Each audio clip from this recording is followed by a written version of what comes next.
Hi there and welcome. My name is Tom Trainer with WriteMixMarketing.com, and I'm here to present on the 7 components of a blog post, which is part of my blog writing workshop, which you can find at WriteMixMarketing.com/workshop. So let's get started. In the blog writing process, here are the 7 elements that I care about. And then in this particular post, it's a myths or mistakes post.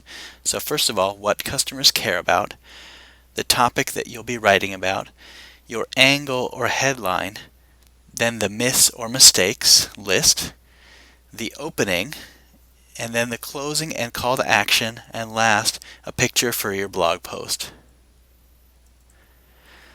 So the first step is to really think about what your customers care about.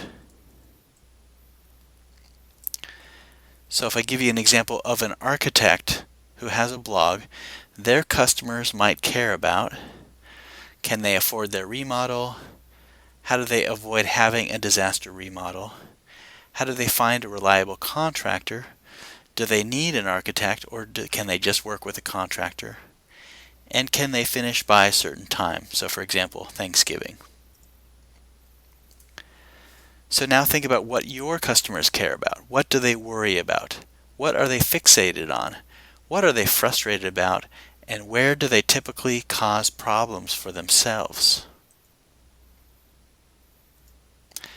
So that should help you get ideas for the next step, which is your blog post topic. So remember all the things that the customers worry about. Let's pick one that we would write about. So for example, can I afford my remodel?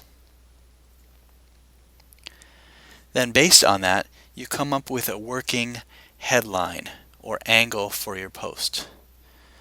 So for avoiding remodel disasters, you could come up with a headline such as 6 ways to avoid a remodel disaster, and realize that you can change it to 5 or 4 or how many ever you want after you write the post. 6 tips for a great kitchen remodel, or 6 stories of remodels gone wrong. Well, let's choose the first one. Now, after you choose that headline, you want to think about what are the hurdles that your customers face, or the mistakes or myths that they have, and brainstorm several.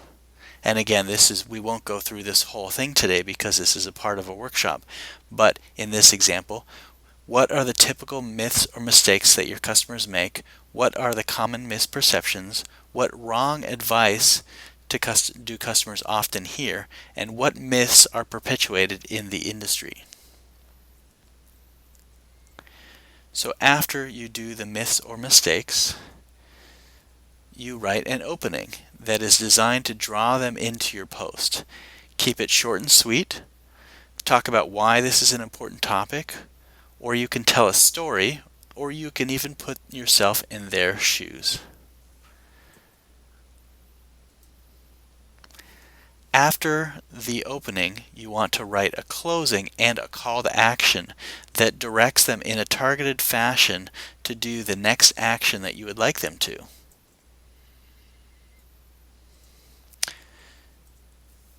So your blog post is not just sitting out there writing just for the sake of writing. You actually usually want to trigger some sort of call to action where they do something next.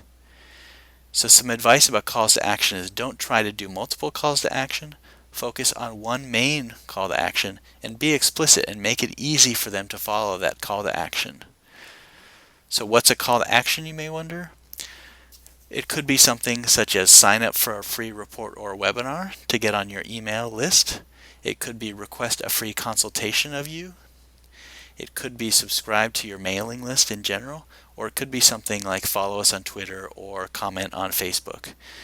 So those are all calls to action that you can have at the end of your blog post. Obviously, the ones that bring the customer to you, such as a free consultation or having them sign up to your list, or for a free report or webinar, are usually more powerful than sending them to another social media site or asking them to comment. So next in the process is a picture. So I recommend that every blog post have at least one picture,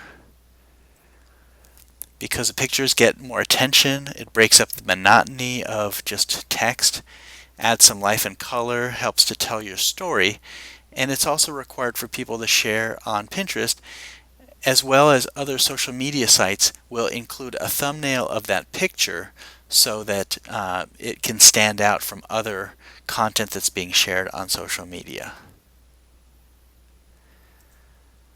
So places that I get pictures include istockphoto.com, fotalia.com, or creativecommons.org, where you look for the license that allows you to share that picture. So here's an example of a blog post using this process. There's the headline, 6 Small Business Blogging Myths Debunked. There are the myths. There's the opening. There's the picture. And then here's the call to action at the bottom.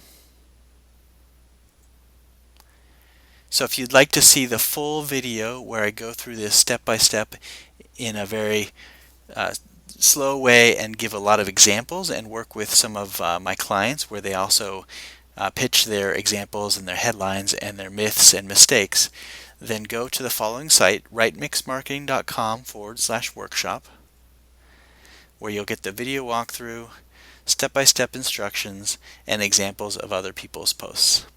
So thanks, and I hope you enjoyed today's discussion. And again, join me at rightmixmarketing.com/workshop, or follow me on Twitter at RTMixMKTG. Thank you very much.